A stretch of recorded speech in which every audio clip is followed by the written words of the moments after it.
हरे कृष्णा। अभी 29वां श्लोक हम चर्चा करने वाले हैं। अर्जुन अभी किस अवस्था में है, उस अवस्था के बारे में ये हमारा समस्या है, मेन समस्या है।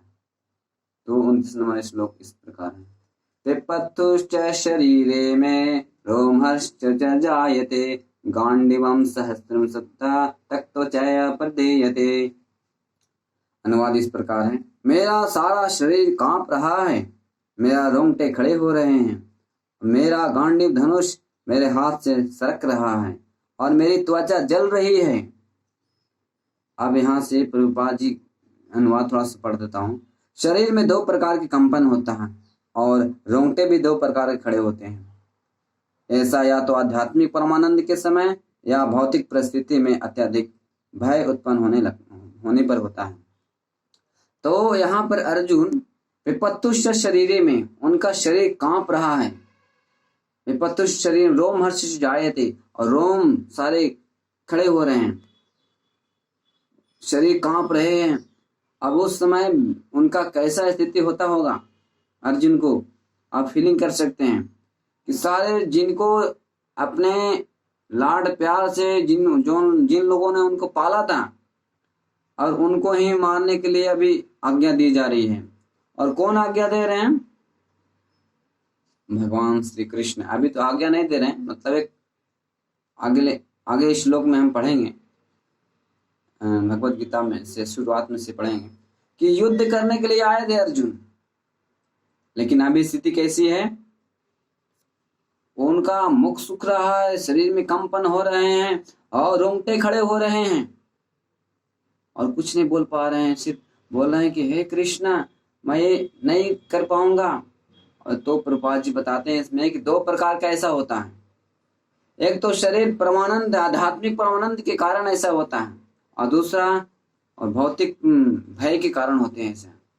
आप लोगों को भी ऐसा जीवन में महसूस होता होगा कि जब हम भय होते हैं तो अपने भय के कारण क्या होता है, सबसे बड़ा दुनिया में भय यही कारण है। भय सबसे चीज है कि भय के कारण हम पदार्थ को, क्योंकि वो जाने वाले हैं, उनको पदार्थ के चलते हम डरते रहते हैं। जैसे मृत्यु आती है, भगवान के भक्तों के भी मृत्यु आती है और भौतिकतावादी को भी मृत्यु आती है, लेकिन इन दोनों में फर्क है। जैसे एक बिल्ली अपने बच्चे को उठाकर वो ले ज्यादा प्रेम पूर्वक ले जाते हैं, और दूसरे लोग हैं कि एक बिल्ली, वही बिल्ली अपने मुख में चूहे को पकड़कर मृत्यु को रूप में ले जाती है। तो यहाँ पे भय होते हैं, एक परमानंद भय में, एक परमानंद आनंद में होता है, और दूसरा पदार्थों की हानि के कारण भय होता है। तो कांपने लगते हैं लोग। इस तरह से अर्जुन की ये हालत है।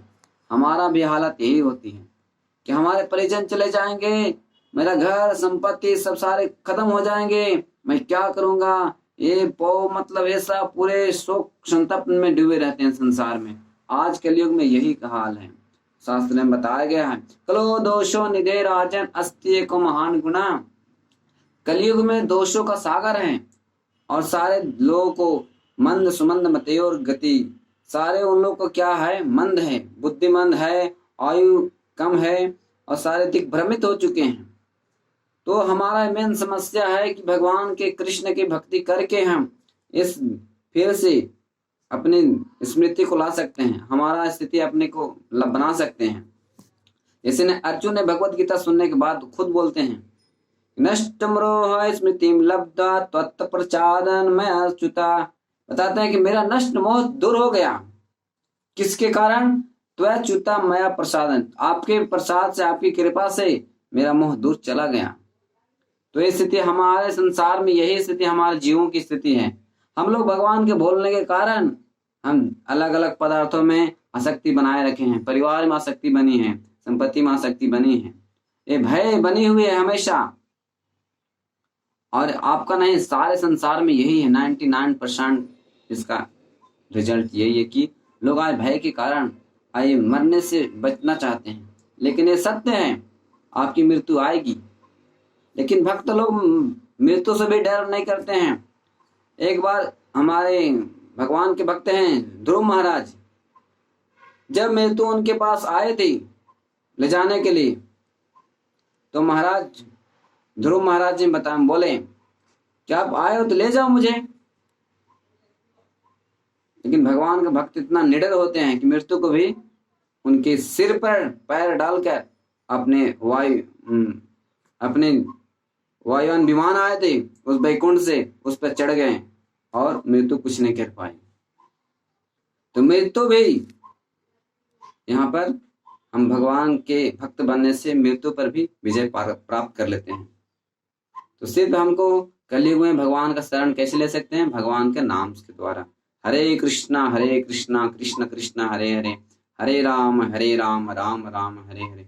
श्री चैतन्य महाप्रभु ने यही सिखाए हैं कि कलयुग में सारे मंद सुमंद मतेर गति हो गया है। सिर्फ हम बड़े बड़े शास्त्र भी नहीं पढ़ पाएंगे, न ही हम बड़े बड़े यज्ञ कर पाएंगे, न ध्यान कर पाएंगे। बस सिंपली हरे कृष्ण महामंत्र का जप कीजिए और जो श्रीमद् भगवद गीता सारे शास्त्रों का सार है वो एक पढ़िए बस।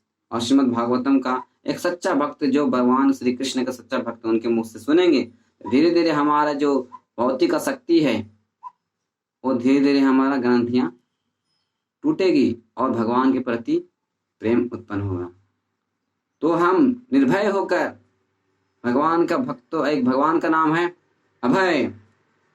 जैसे एक भक्त भी गाए हैं, भजहु रे मन श्री नंद नंदन अभय चरण अरविंद रे। भजन कीजिए। और कौन किसका भजन करना है?